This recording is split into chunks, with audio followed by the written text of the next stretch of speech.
You ask Tiger to solve. This deals with linear equations with one unknown. The final result is a equals -1/4. Let's solve it step by step. Group all a terms on the left side of the equation.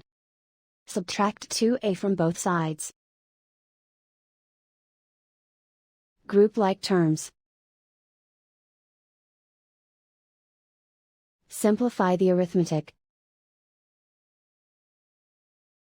Group like terms. Simplify the arithmetic.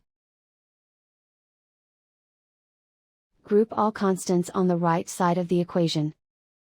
Add 11/2 to both sides.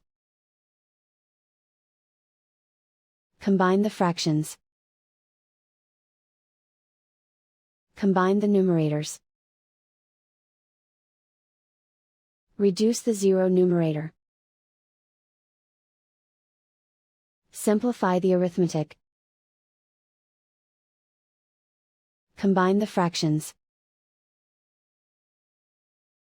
Combine the numerators.